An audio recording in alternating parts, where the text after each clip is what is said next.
Hello and welcome back to Spekd, and today we get issue number 64 of the Warhammer Conquest magazine. Finally, hands are upon it. Hands are on it. Hands. A lot. Okay, look.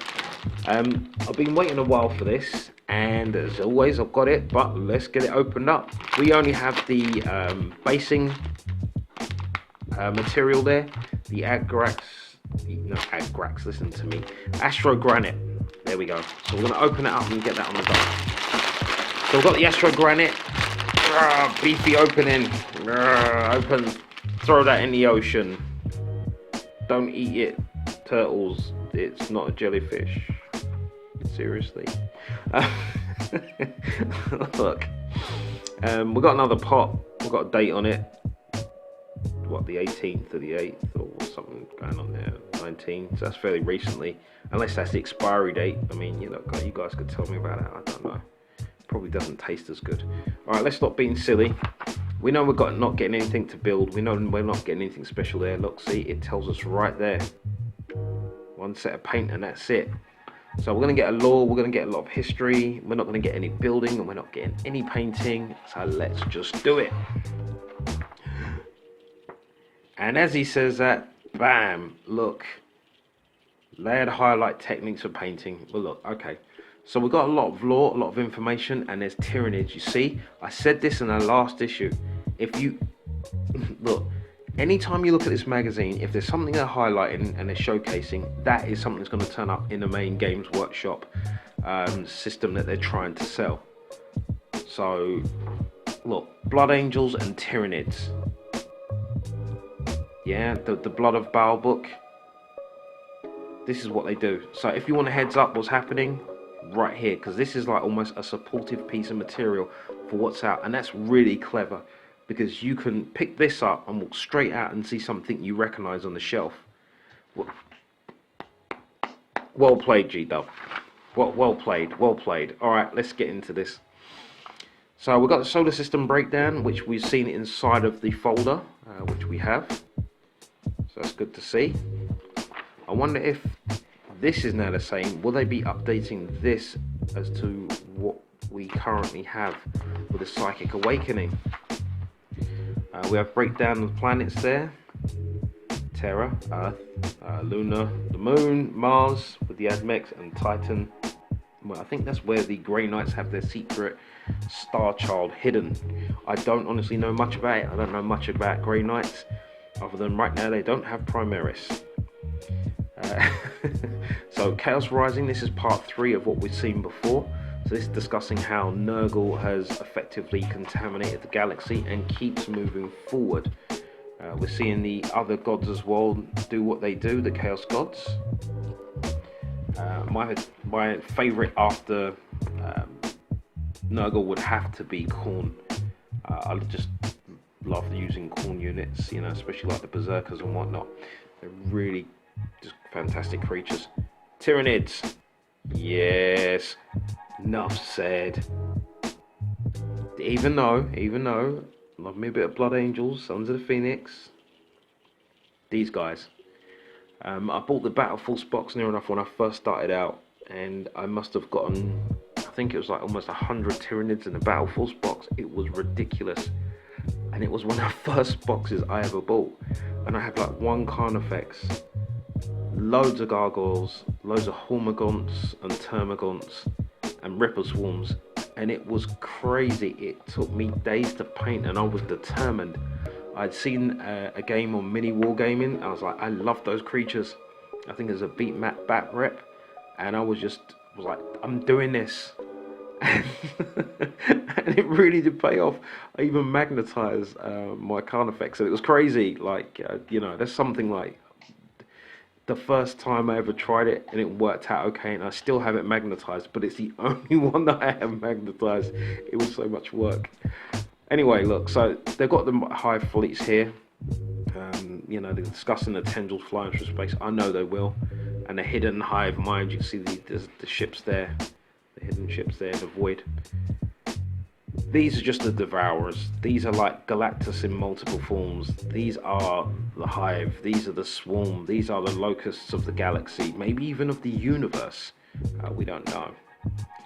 But I did a video recently about what I think they should do with these in game, because right now, when people are playing Tyranids, they're not coming off too well. I understand Space Marines are the thing right now, and that's okay. Don't care. But what I would like to see is more incentive to play different types of Hive fleets, because right now people are only playing Kraken pretty much, and that's it. And I use Leviathan. So we're seeing the threats. It's now recognizing the galaxy. You can see the Hive fleets there. That's what they're coming through and taking out.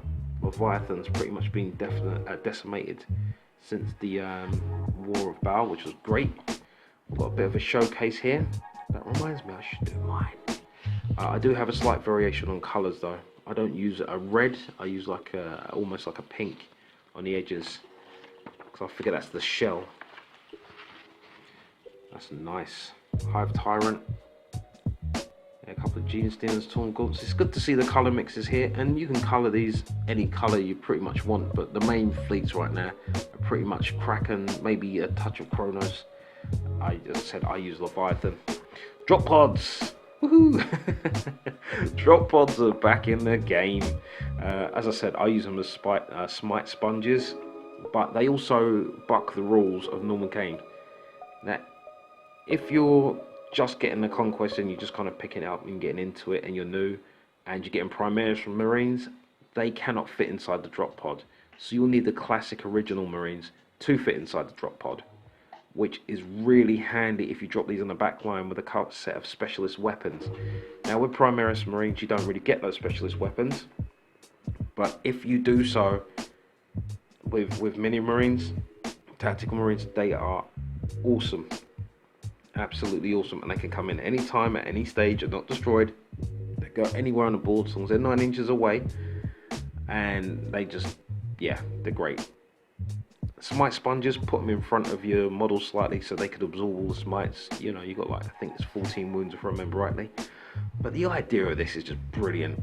You know, dropping from space, just coming straight down, burning up through the atmosphere, and when they hit, I mean, it's almost like an explosion in itself. Oh man. Great. And yes, I actually also paint the inside of my drop pods, as you've seen. So Chronicles of Blood, yeah, this is, you know, giving us kind of updated information, and this happens before the Psychic Awakening Blood of Baal, just in case you're kind of running out to buy something like, oh, this is Blood Angels and Tyranids, this is definitely a thing. You got Mephiston on the book. Yeah, just remember this happens before, so it's almost a continuation, which is really good for you. And I like what Games Workshop has kind of done there, because they're kind of moving the story forward at a really nice pace. And I kind of feel like I'm witnessing it. It's all coming alive, whereas before it became stagnant. So we've got our layered highlights. So a base and then a highlight. We spoke about that before in previous issues, but here it is. It's good to see. I rusted this blade out. There was no way he was going to have a clean blade of anything. You paint what you want. That's interesting how they're highlighting the carapaces. So for mine, I just used like a gem paint and texture on that, and it worked out really well. Same for all of this here. So a Typhus and a Blight Hauler. Actually, I'm going to go back and fix my Blight Hauler's paint job to fit in more with the Plagueburst Crawler now, and also my Typhus. So I'll be doing that fairly soon. So stick around again, and make sure you stay subscribed so you don't miss out on it. And not just me, check out Weatherpig and Terratrix Wargaming. You'll see the links below. If you like my kind of modifying stuff and figuring out how to do little things, these guys are good for that. Back into it. So they're looking at glass here and how to highlight glass. You can use this effect quite well, but it means the content always looks like it's empty. So you can do that after you put down a colour. So lay down your colour first of all, use a lighter highlight colour on top, and then fill your content or go over your content with this afterwards. So it looks like there's liquid in there. So it's good to see they came back over this, and I'm quite surprised actually. because like blatantly like this, you might forget and move on.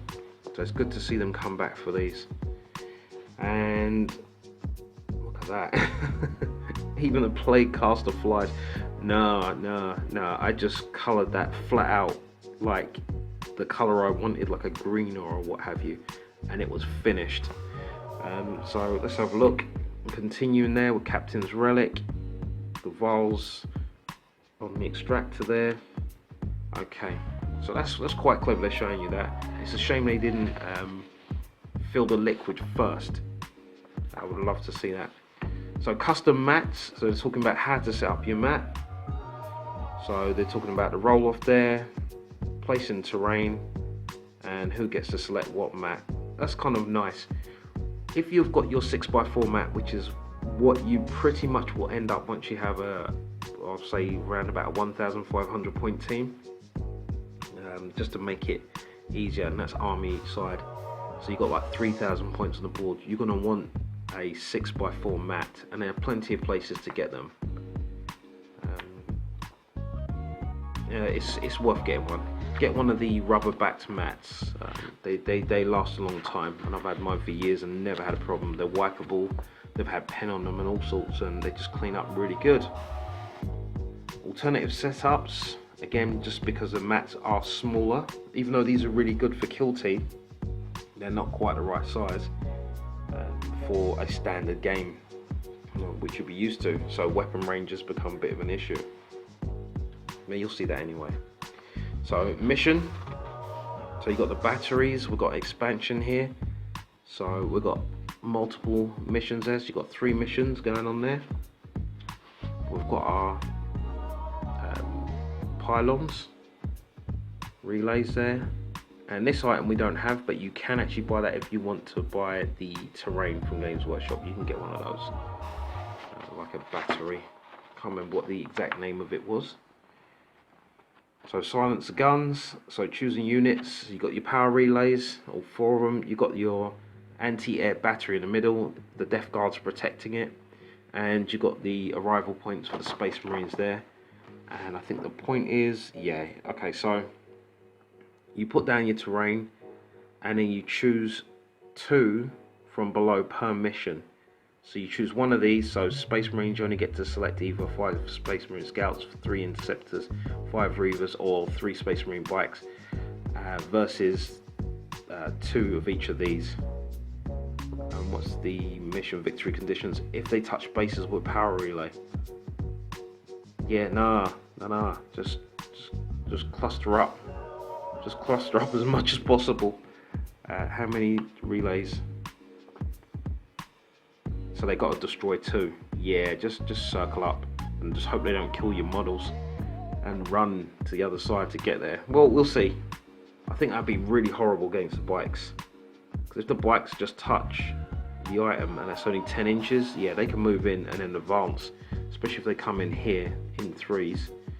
They've got what, about an inch or inch and a half between them almost spacing, so you're looking about 6 inches over. So if you're coming in here, you've got your 6 inches and you move in, you're touching that other relay by the time you power off or you advance, or even on passing through. Either way, that's an interesting mission. That's the mat at the end there. Yeah, as I said before, you could buy this air battery. Games Workshop Old Terrain doesn't sell very well because they don't have much effect in 8th edition. Okay, that's another quick issue. Let's have a look at 65. We have our heroes. As I've said, I've already painted these in Blood Angel style, so I'll just showcase those when I've got them and save the other 2. Never know, maybe for a giveaway. I'll see what you guys think. And then issue number 66, we have the Plague Marine with the Icon of Despair, and I'm sure this is one of the heroes which is coming out, or which is already out. Either way, that's pretty cool, because I would never just go and buy that as a separate single model. I would just kit bash that myself with something from Age of Sigmar to look good. So that was another issue number 64. I had fun with that, just having a look. I will go back and have a good read of the information, because I think that, even though I've read all the kind of Tyranid bits, it's nice to see the showcase. And from that, that has inspired me to get my Tyranid showcase done to show you guys, as I promised a little while back. Maybe just about 5 minutes ago when I was going through this. But look, I've enjoyed my time. I hope you've enjoyed your time again. I'd like to hear what you think about it. As always, subscribe, you know, get your friends to subscribe, because it'd be great for Christmas for me. I mean, you know, because what can I say? G-Dub says that I'm cool, so clearly, and I use the word dub, so, you know, that makes me down with the kids. So before I yeet out from here, I'm sorry, no, seriously, look, have a good one, take care. This has been Spekd. I've enjoyed my time, I hope you've enjoyed yours, and PC out.